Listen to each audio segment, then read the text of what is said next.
Hi, welcome back to my channel. ಇವತ್ತು ಊರಿಗೆ ಹೋಗ್ತಾ ಇದೀವಿ. ಸಿಕ್ಕಾಪಟ್ಟೆ ಮಳೆ ಬರ್ತಾಯಿದೆ. ಅದೇ ಮಳೆಯಲ್ಲಿ ಬಿಸಿ ಬಿಸಿ ವೆಜ್ ಪಪ್ ತಿಂದು ನಮ್ಮ ಹಸ್ಬೆಂಡ್ ನೋಡಿ ಹೇಗೆ ತಿಂತಿದ್ದಾರೆ ಅಂತ. ಹಾಗೆಯೇ ಮಾರನೇ ದಿವಸ ದೇವಸ್ಥಾನಕ್ಕೆ ಹೋಗಬೇಕು ಅಂತ ರೆಡಿ ಆದ್ವಿ. ದೇವಸ್ಥಾನದಲ್ಲಿ ತುಂಬ ಚೆನ್ನಾಗಿ ಡೆಕೋರೇಷನ್ ಮಾಡಿದರು ದೇವನ್ನೆಲ್ಲ. ಹಾಗೆಯೇ ನಮ್ಮ ತಮ್ಮಂಗೆ ದೇವಸ್ಥಾನದಿಂದ ಬಂದಮೇಲೆ ರಾಖಿ ಕಟ್ಟಬೇಕು ಅಂತ ರಾಖಿ ಕಟ್ಟೋಕ್ಕೆಲ್ಲ ವ್ಯವಸ್ಥೆ ಮಾಡ್ಕೊಂಡೆ. ಅವನಿಗೂ ಕೂಡ ಕಂಕಣ ಕಟ್ಟಿ ರಾಖಿ ಕಟ್ಟಿದೆ. ಆದರೆ ನಮ್ಮ ಮನೇಲಿ ಆರತಿ ಮಾಡೋ ಅಭ್ಯಾಸ ಇಲ್ಲ, ಅಂದರೆ ಆ ಸಂಪ್ರದಾಯನೇ ಬೆಳೆಸ್ಕೊಂಬಂದಿಲ್ಲ.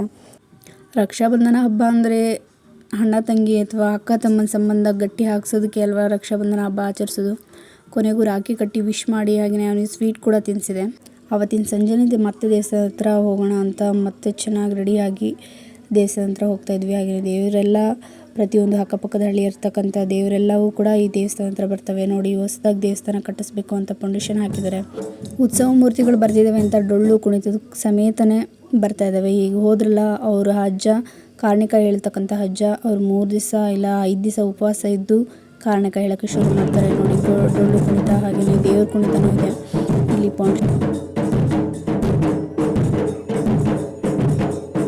ಮತ್ತೆ ಆ ಕಾರಣಿಕ ಹೇಳ್ತಕ್ಕಂತಹ ಜನನ ಮತ್ತೆ ಅವರನ್ನು ಮುಂದೆ ಕರ್ಕೊಂಡು ಹೋಗ್ತಾರೆ. ಹಿಂದುಗಡೆ ಆ ಸುತ್ತಮುತ್ತಲು ಇರ್ತಕ್ಕಂತಹ ಹಳ್ಳಿಗಳಲ್ಲಿ ಉತ್ಸವ ಮೂರ್ತಿಗಳನ್ನ ತೊಗೊಂಬಂದಿರ್ತಾರಲ್ಲ ಪಲ್ಲಕ್ಕಿಲಿ, ಆ ದೇವ್ರನ್ನ ಅವ್ರ ಹಿಂದ್ಗಡೆ ಮೆರವಣಿಗೆ ರೀತಿಯಲ್ಲಿ ಕರ್ಕೊಂಡು ಹೋಗ್ತಾರೆ. ಹಲವಾರು ದೇವರುಗಳನ್ನ ತೊಗೊಂಬಂದಿರ್ತಾರೆ. ಎಷ್ಟು ಒಂದು 8ರಿಂದ 9 ಇಲ್ಲ 9ರಿಂದ 11 ದೇವರುಗಳು ಬರ್ತವೆ.